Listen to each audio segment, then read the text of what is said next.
Friends, I'm Vikas Soni. Welcome to my YouTube channel Study Together with विकास।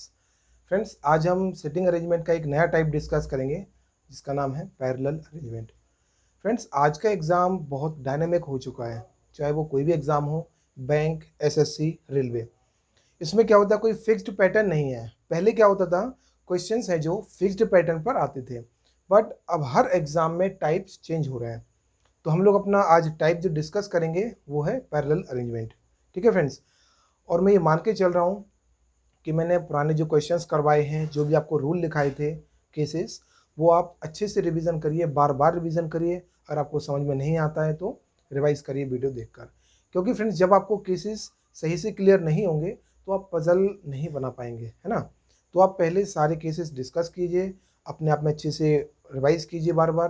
तब तक आप अच्छे से रिवाइज नहीं कर लेते, थोड़ा सा आपको अरेंजमेंट में दिक्कत होगी। चलिए आज हम अपना टाइप डिस्कस करेंगे पैरेलल अरेंजमेंट। ठीक है, मैं क्वेश्चन लिखता हूँ बोर्ड पर।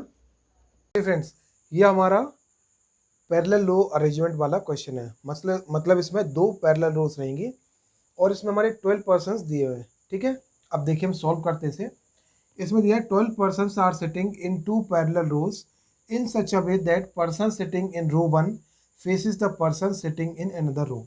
मतलब इसमें 2 रोज है, ये इस तरीके से 2 रो रहेंगी इसमें, और दोनों रोज में जो पर्सन बैठेंगे एक दूसरे की साइड फेस करके बैठेंगे। चलिए हम देखते हैं। OPQRST are sitting in row 1 facing south. ठीक है, इसमें 6 पर्सन है OPQRST। चलो मैं यहाँ लिख लेता हूँ OPQRST। ये मैंने इसलिए लिखा है थोड़ा सा सॉल्व करने में आसानी हो जाएगी। ठीक है, ये जो 6 पर्सन है ये साउथ की साइड फेस करके बैठे हैं। एंड EFGIJK ये हमारे 6 पर्सन हैं जो कि रो 2 में बैठे हुए हैं। ये नॉर्थ की साइड फेस करके बैठे हुए हैं। ये देखिए इसमें है EFGIJK। ठीक है, ये पर्सन इस साइड बैठे हुए हैं। ये हमारी रो 1 है और ये हमारी रो 2 है। अब देखिए इनने क्या दिया है, 3 person sits between R and T। इन्होंने कहा है 3 पर्सन बैठे हुए R और T के बीच में। ये देखिए इसमें हमारे दो तरीके से बैठ सकते हैं 3 पर्सन। एक तो इस तरीके से R, ये 3 पर्सन और T, और दूसरा जो तरीका रहेगा R 1 2 3, ये बीच में 3 पर्सन और T। ठीक है, अब इसमें दिए है R सिट्स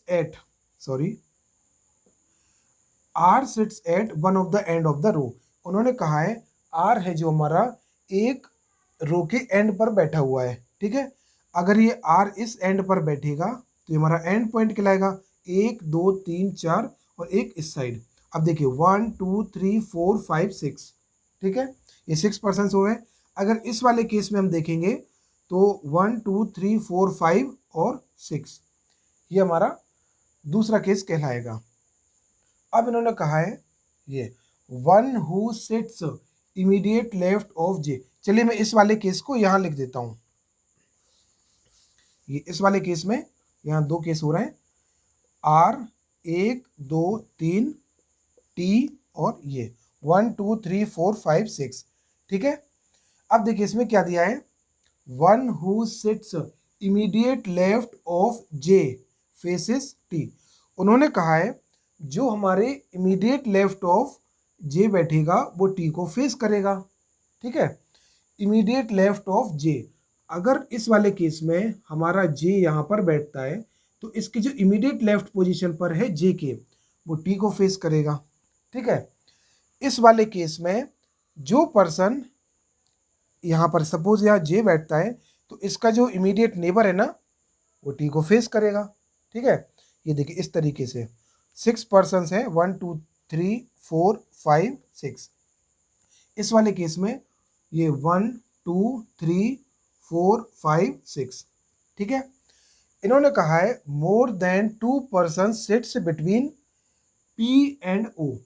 इन्होंने कहा है मोर देन 2, तो मोर देन 2 मतलब 3 4 कुछ भी हो सकता है।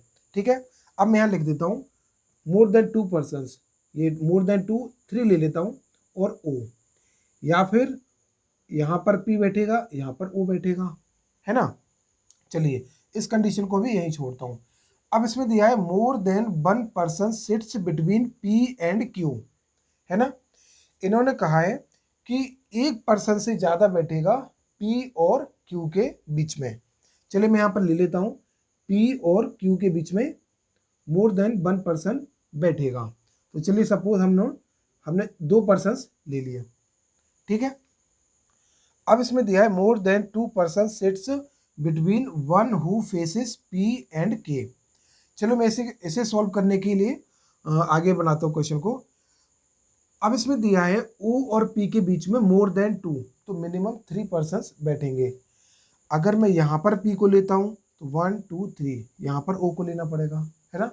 अगर मैं यहाँ पर P को लेता हूँ तो 1 2 3 यहाँ पर O बैठेगा। चलिए मैं इस तरीके से बिठा देता हूँ। O और P में अभी कंफ्यूजन है, हमें नहीं पता कि O यहाँ बैठेगा या यहाँ पर बैठेगा, ठीक है।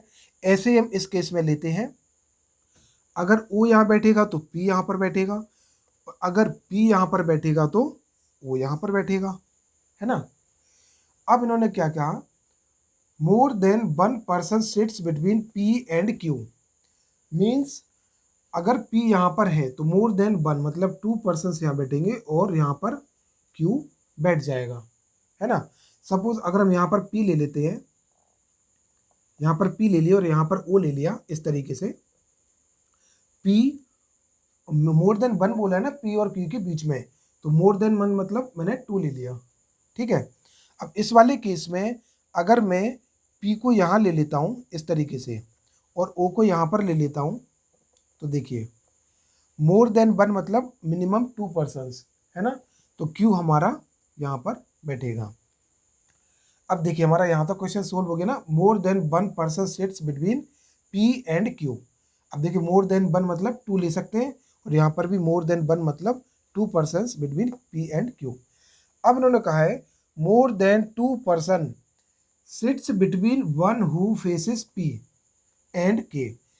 इन्होंने कहा है जो P को फेस कर रहा है वो पर्सन और K, उन दोनों के बीच में मिनिमम 2 पर्सन्स बैठेंगे।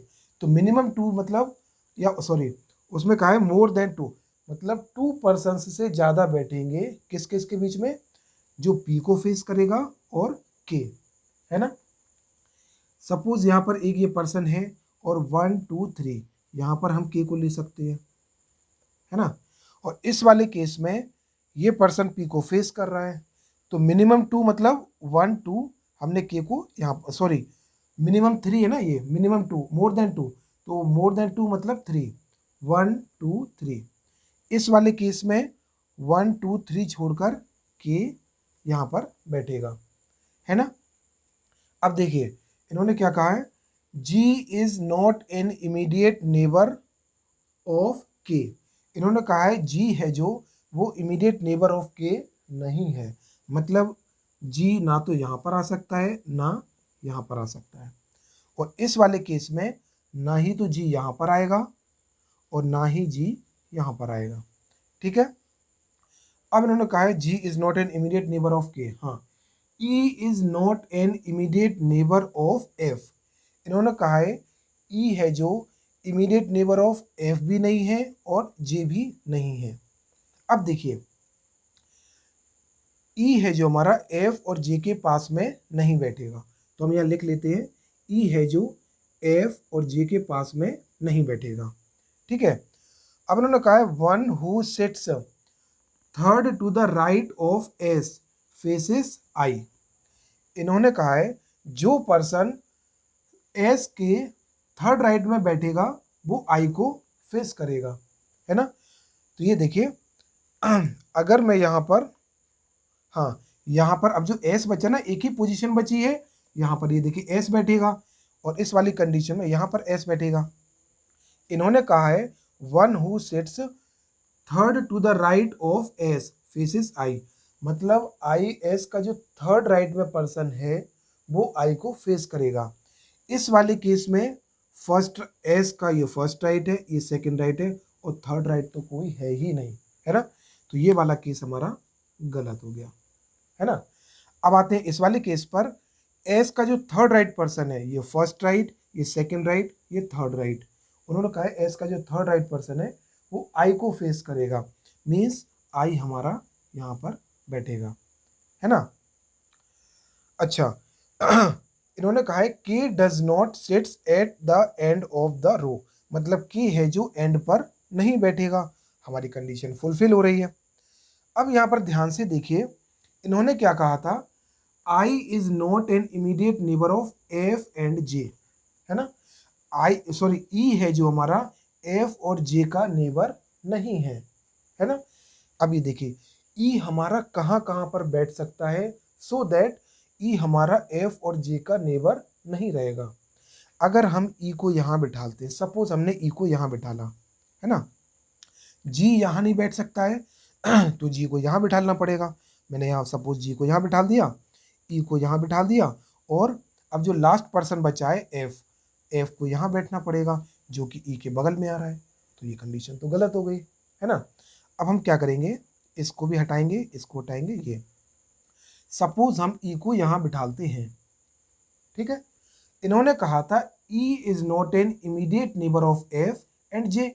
अब देखिए ई हमारा जे के पास में तो नहीं है, और अगर हम एफ को यहाँ पर बिठा देते हैं तो ई जो है हमारा एफ के पास में भी नहीं कहलाएगा, और यही तो मैं क्वेश्चन में दिया है, मीन्स हमारे एफ की पोजीशन यहाँ पर आएगी। और इन्होंने क्लियरली दे रखा था जी यहाँ पर भी नहीं बैठेगा और यहाँ पर भी नहीं बैठेगा। अब इस वाली रो में देखिए ओनली एक ही पर्सन बचा है और एक ही प्लेस बची है ना, मीन्स जी हमारा यहाँ पर आएगा। फ्रेंड्स अब हमारी जो पॉइंट्स है आप दोबारा इन सब को रिपीट करके देख लीजिए, वन बाय वन हमारी सारी कंडीशंस फुलफिल हो रही हैं। 12 पर्सन्स थे हमारे, और यहाँ पर 12 प्लेसेस थी। ये हमारे पर्सन्स हैं साउथ की साइड, ये हमारे पर्सन्स हैं साउथ की साइड फेस करके बैठे हैं, और ये सारे 6 पर्सन्स नॉर्थ की साइड फेस करके बैठे हुए हैं। फ्रेंड्स हमारी पजल यहीं पर ख़त्म होती है।